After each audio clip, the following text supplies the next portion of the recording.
नमस्कार, मी प्रगतीज रेसिपी तडकामध्ये तुम्हा सर्वांचं मनपूर्वक स्वागत। सर्वात आधी तुम्हा सर्वांना माझ्याकडून दिवाळीच्या खूप खूप खूप शुभेच्छा।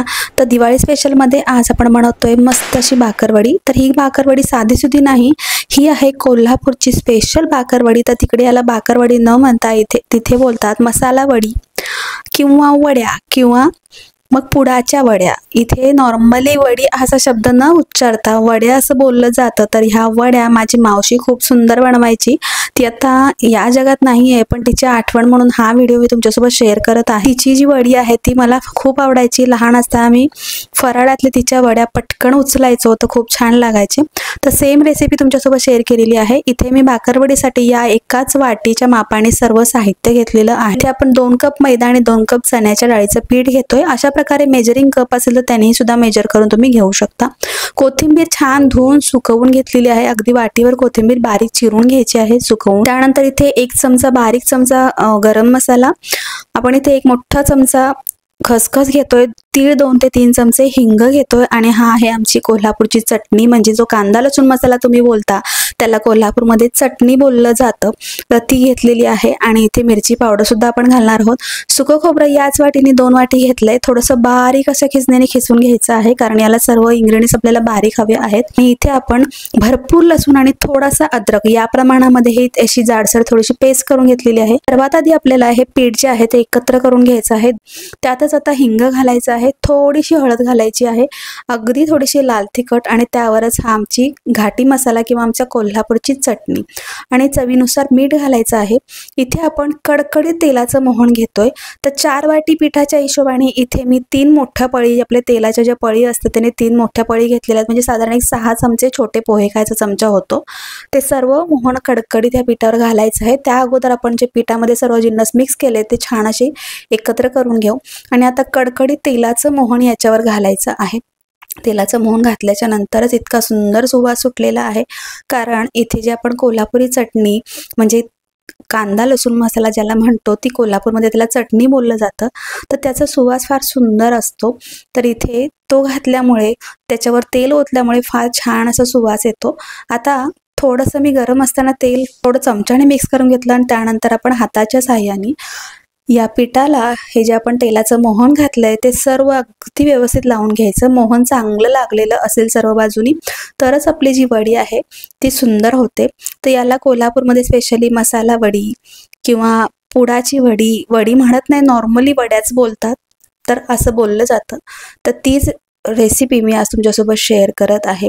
तर अशा प्रकारे व्यवस्थित असं हे घट्टसर पीठ मळायचं आहे, म्हणजे चपातीचं पीठ असतं त्याच्यापेक्षा थोडं घट्ट आणि पुरीचं पीठ असं त्याच्यापेक्षा थोडंसं मऊसर असं आपल्याला पीठ मळायचं आहे। तर पीठ मळून आपण 10-15 मिनिटासाठी साईडला ठेवून देऊया आणि आता याचं जे सारण आहे त्याची तयारी करूया। त्यासाठी खोबरं आपण जे घेतलं आहे ते घ्यायचं आहे। त्याच्यामध्ये तीळ, खसखस, हिंग, हळद, लाल तिखट, घाटी मसाला म्हणजे कोल्हापुरी कांदा लसूणची चटणी असते ती घालायची आहे, चवीनुसार मीठ, आलं लसणाची पेस्ट आणि आता हे सर्व छान असं हाताने एकजीव करून घ्यायचं आहे। सर्व जिन्नस आपण इथे कच्चेच घेतलेले आहेत, कारण आपण या वड्या ज्या आहेत त्या डीप फ्राय करणार आहोत। सगळ्यात शेवटी इथे कोथिंबीर घालायची आहे।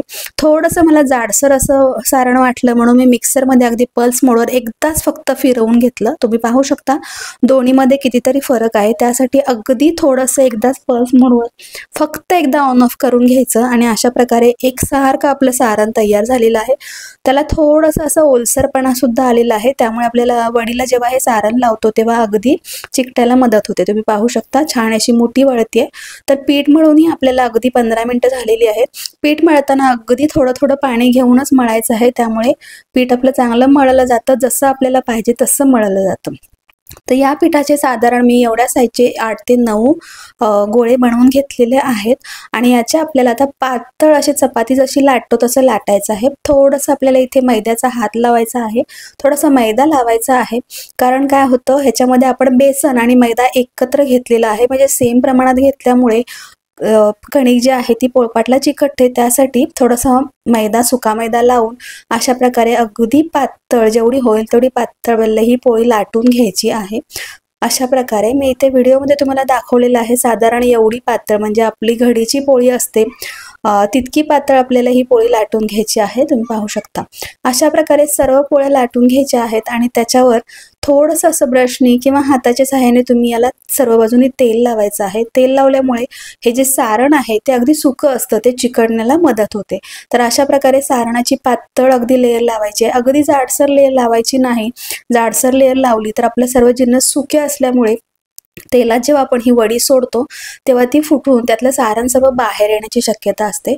तर अशा प्रकारे साईडला एक अर्धा इंच एवढी जागा साईडला ठेवून द्यायची आहे पोळीला चारी बाजूनी आणि आतल्या बाजूनी सर्व सारण लावून हाताच्या साहाय्याने छान असं दाबून घ्यायचं आहे सर्व बाजूनी। हाताच्या साहाय्याने तुम्हाला नाही जमलं तर तुम्ही एखादं टाइम असं लाटणं फिरवू शकता। लाटणं फिरवून सर्व बाजूनी सारण व्यवस्थित लावून घ्यायचं। चारी कडांना आपल्याला पाण्याचे एक बूट लावायचं आहे, जेणेकरून ही वडी जेव्हा मी अशा प्रकारे व्हिडिओमध्ये दाखवत आहे, जेव्हा आपण ती वडी वळतो तेव्हा ती सर्व बाजूनी चिकटून येते आणि वडीमध्ये अजिबात हवा जायला जागा ठेवायची नाही। सर्व बाजूनी मी दाखवत आहे व्हिडिओमध्ये अशा प्रकारे पॅक करतच ही वडी आपल्याला रोल करायची आहे। आणि तुम्ही पाहू शकता नॉर्मली भाकरवडीची वडी जी असते ते आपण गोलमध्येच रोल करतो, पण ही वडी आपल्याला चौकोनी शेपमध्ये रोल करायची आहे, अगदी चपटी शेपमध्ये। तुम्ही पाहू शकता अशा प्रकारे सर्व बाजूची हवा काढून व्यवस्थित ही वडी रोल करून घ्यायची आहे आणि याचा शेप नॉर्मली थोडासा चपटाच येतो, कारण ही वडी जी आहे ती स्पेशली शंकरपाळीच्या आकारामध्ये कापली जाते, म्हणजे डायमंड शेपमध्येच कापली जाते। नॉर्मली ह्या वड्या चौकोनी न कापता थोड्याशा शंकरपाळी आकारामध्ये कापल्या जातात। अशा प्रकारे सर्व बाजूनी कडा ज्या आहेत ते आपण पाणी लावलेलं आहे पण परत एकदा चिकटवून घ्यायचे आहेत बोटांनी आणि इथे अशा प्रकारे शंकरपाळीच्या आकारामध्ये मी ह्या वड्या कट करून घेत आहे। नॉर्मली 1 ते 1.5 इंच एवढी मोठी वडी ठेवायची आहे, त्याच्यापेक्षा मोठी जरी ठेवली तरीही चालतं, कारण या वडीमध्ये सारण जे सुकं भरलेलं आहे ते गरम वगैरे केलेलं नाही, त्यामुळे ती वडी जेव्हा आपण डीप फ्राय करतो तेव्हा सर्व बाजूनी छान अशी फ्राय होते। तुम्ही पाहू शकता अशा प्रकारे व्यवस्थित अशा एकाच साईजमध्ये सर्व वड्या कट करून घेतलेल्या आहेत। साईडचा जो पोर्शन येतो तो काढून आपण नंतर एक्स्ट्रा फ्राय केलं तरीही चालतं। तर अशा प्रकारे इथे मी सर्व वड्या ज्या आहेत त्या बनवून घेतलेल्या आहेत।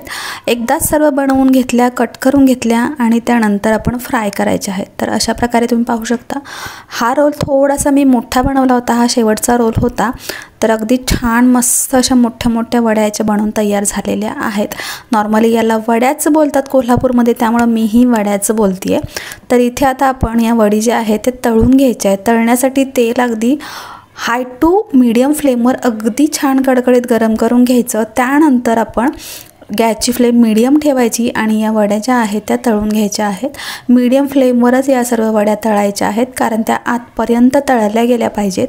जर हाय फ्लेम ठेवली तर वरून अगदी लालसर होणार आणि आतून त्या कच्च्याच राहतील। तर अशा प्रकारे छान अशा वड्या मी मस्त अशा 2-3 वेळेला अगदी आलटून पालटून छान फ्राय करून घेतलेल्या आहेत। तुम्ही पाहू शकता अगदी सुंदर अशा वड्या फ्राय करून झालेल्या आहेत आणि अगदी आपल्या ह्या 4 वाटीमध्ये मस्त टोपली भरून आपली इथे भाकरवडी बनवून तयार झालेली आहे।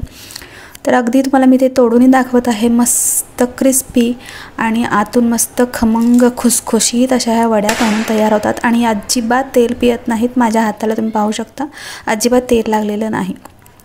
तर या दिवाळीला अशा प्रकारे माझ्या मावशीची आठवण म्हणून मी हा व्हिडिओ शेअर केलेला होता। तर ही भाकरवडीची रेसिपी म्हणजे वड्यांची रेसिपी नक्की बनवून पहा आणि तुम्हाला कशी वाटली ते मला कमेंट करून सांगा।